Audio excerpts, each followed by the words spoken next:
Yep.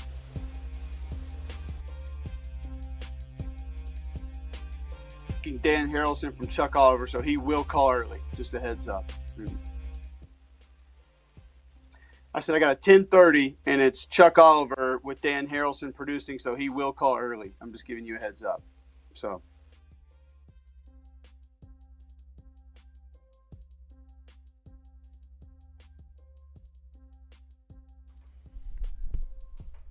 All right, I always appreciate the opportunity to catch up with the best. Cole Cubelic, who is a radio host over in Alabama over on WJOX. You can catch him alongside Greg McElroy in the morning. And he is also a part of the SEC Network. Cole and his crew will be in Missouri this weekend for Georgia, Missouri, if I'm reading this right. That'll be the 6:30 game on Saturday. It's always a pleasure to catch up with Cole. Cole, good morning. How are you, man? I mean, we've updated the studio here a little bit. We've got pictures and cardboard cutouts. And what do we have? Merch. We got some gear over there. Little merch. We're moving up in the world. Represented a couple of sponsors from the old basement. Yes, indeed. I'm glad you're taking notice. Listen, I was a fan of the Married with Children set that you guys were rolling with early on. But I see you're moving up in the world now and got some big money sponsors behind you. Congrats on that. I appreciate it, man. It's always good to see you. It was great to see you in Atlanta at SEC Media Day. I know that you are pressed for time here on Travel Day for you as you will get to your game and calling on Saturday night with Missouri and the number one team, Georgia. Let's start in a game that you know very well, a game that you have been a part of. You understand the rivalry, and that is LSU Auburn. This game is always quirky. This season, it seems a little bit off because of what's going on the Plains. You understand that place. What is going on? Well, I think that there's just been some discontent since Brian Harsin was hired. There are certain people that have influence, that have say, that I don't think ever wanted him really to be hired as Auburn's head coach. So, they've sort of been against this or wanted something different, something new since he was originally hired. Then you have this bogus investigation in the offseason, which kind of throws things off track even more. You have a losing streak at the end of last season. And it looks like maybe they found their way a little bit early this year and found a way to grind out a couple of wins. But folks just not happy with the way that it looks, not happy with the way that recruiting is going. Not that that's the end-all, be-all. Ultimately, it comes down to your record. And it's not like Auburn's over right now, but there are a lot of people who, for some reason, want a coaching change, even though they have found a way to win the majority of their games this season. Do you expect a change to happen here in the next couple of weeks? I honestly have no idea, Jordy. I think that there are a couple of things at play. I think, number one, when you look at that staff, I don't think that there's an easy interim selection. You know that situation as well as anybody, because I think that had a lot to do with how the LSU coaching situation was handled last year. And I think, too, like, you're going to go fire a coach that's 3-1? Yeah. Like, I don't understand that. Now, I know what's coming up next, and LSU is the first in that test of games. Obviously, Ole Miss looks like they might be good. We know that Alabama is good. Mississippi State having a good year. Texas A&M have had now 2 nice bounce-back wins. Arkansas has been in the top 10. The schedule's no joke, and it doesn't get any easier. So Auburn's going to have to find a way to win some games that they're not supposed to if it's going to prevent that before the season ends. Somebody said that they were standing field side with you for the LSU Southern game, which the network was on the call. You guys were here in Baton Rouge. And we're talking about how you were falling in love with Emory Jones, watching him play in mop-up duty that night. He is now a starter for LSU. Tell me what you think about Jones and this offensive line. Yeah, I like Jones and Will Campbell, and it's just remarkable because I still believe that's the most difficult position to come in and play early. And for a couple of reasons. Number one, you are physically going to be tested more so at that spot than any other on the field. And a lot of that is because you're on an island. And, listen, you watch more LSU football than any other team. I don't have to go through the laundry list of edge defenders that LSU has had in the last 10, 20 years. And that's almost every team in the SEC West and then almost every team in the SEC. So whether it's Florida, Auburn, Bama, Ole Miss, Mississippi State, Arkansas, you're going to get great edge defenders on almost every team in this league every year. And so you're going to be by yourself blocking one of the most ridiculous physical specimens that each team's going to be able to throw at you. You play guard, you play center, you can cover that up a little bit, you can mask it some. So I think, number one, that's a very difficult chore. To have two that can do it right off the bat, obviously not game one, but here early in the season is pretty impressive. And I look at that group, Jordy, like I think there's a misconception with LSU football right now. I think a lot of people say, oh, they're so much better than Florida State. Look how much they've improved. I'm not saying that they haven't improved, but to me, it's more of finding themselves and organization and reorganizing and shuffling than it is just, okay, we've gotten exponentially better or we're this much better of a football team. I just think Brian Kelly and his staff were going to have to get in game situations to figure out what they had. And a lot of times that's just the way it is in college football right now. You only get so many contact practices in the spring and in the fall. And you've heard me say this before. You want to be a good offensive lineman? You want to be a good defensive lineman? The only way to do it is full speed against people trying to make you look bad.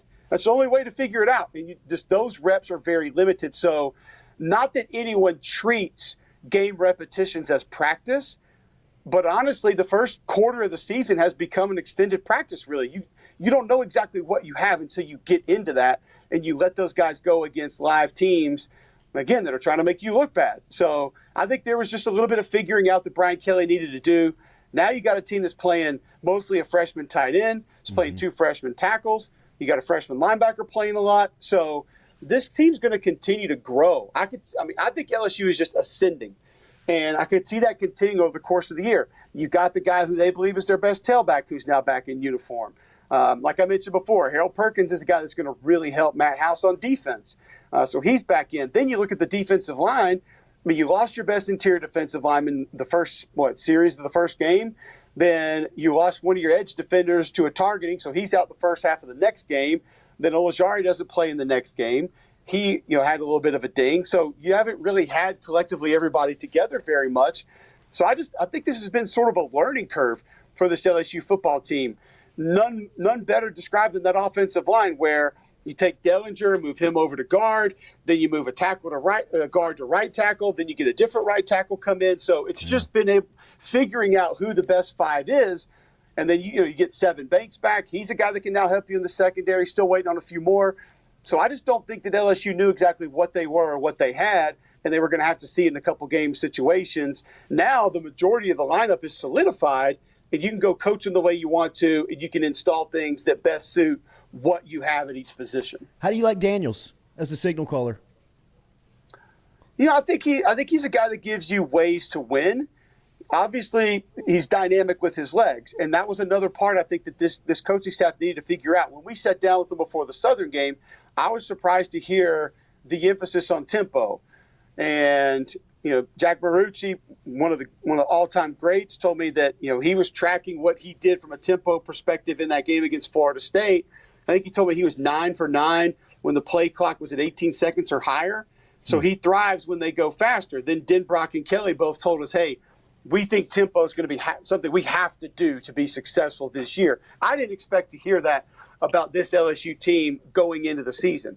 I just didn't think that would have to be the way that they operate. But I think they believe now they need that to operate at full strength. And I think they've now given him some things to be a little bit more comfortable with. Okay, if running is what you feel like one of your strong suits of your game, well, then let's give you fewer reads. 1, 2, go. Let's give you some designed quarterback runs.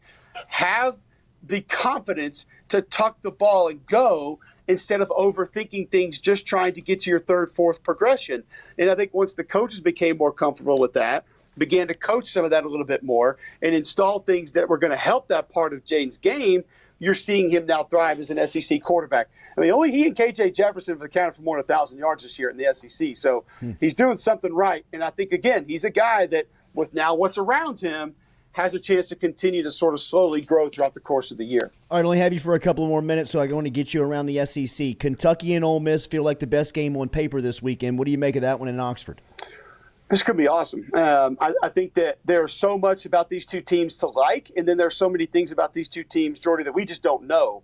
I think Kentucky's got a bit of a tackle problem. Their offensive line's not what it's been under Coach Stoops the last few years. To see only Mississippi State averaging fewer rushing yards per game than Kentucky, and that's only like a yard difference, is not right. Yards per carry, last in the league. Rushing touchdowns, last in the league. Shouldn't be that way. Now, Will Levis having a great year, And with Dane Key and Tavion Robinson and those guys, they're much better at receiver than I anticipated.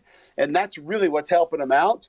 But I think they've got to find some semblance of a run game. Maybe Chris Rodriguez helps them get back to that. You switched offenses again. It's not a complete overhaul, but it's still different. And obviously that's slowing them down some. Will Levis has started 17 games. Only 4 of those has he not thrown an interception. So he's got to protect the football in a game like this on the road. Mark Stoops has never won an SEC West road game. Like, how crazy is that? That is crazy. These two teams have not met being ranked since 1958. The last time Kentucky won 2 road games against AP-ranked opponents was 1977. They've already got 1 this year. So I love the blueprint. I love what Mark Stoops has done, what he's built. But I'm kind of leaning Ole Miss in this game. I think they have one of the most unique, diverse, fun to watch run games in all of college football. Yeah. Now, I don't know exactly what their defense is yet because Tulsa put some points up, but Tulsa's a solid offense. But when they lost David Brin, I think things changed, and I would have liked to see him gone 4 quarters. I love the Ole Miss backs. I love the tight end Trigg. I think they're not as good a quarterback as they have been, but they've got the run scheme rocking with a good offensive line. So this thing's going to be fun. I think it's going to be a hell of a game.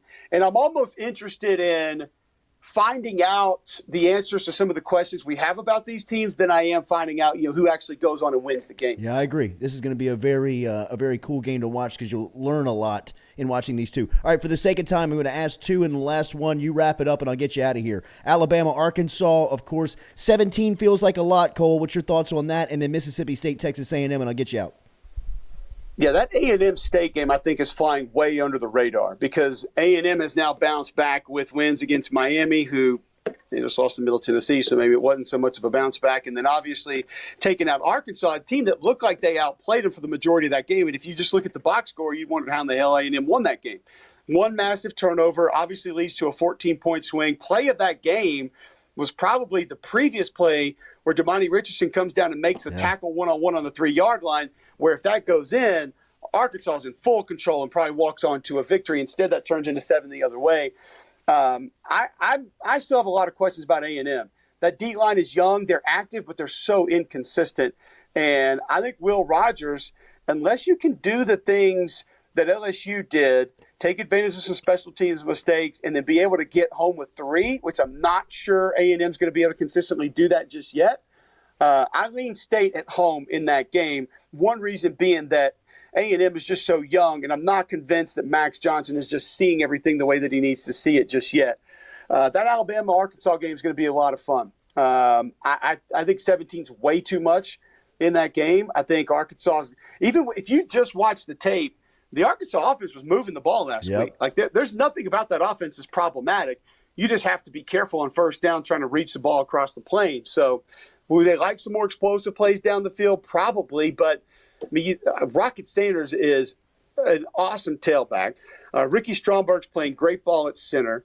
And I think the way that Kendall Browse mixes and matches his parts with tempo could be a problem for the Alabama defense. This will be the first time that the Alabama edge defenders are really tested in different ways because Utah State wasn't really going to read them. Mike White doesn't play for Vanderbilt, so the quarterback run wasn't a big part of what they were doing.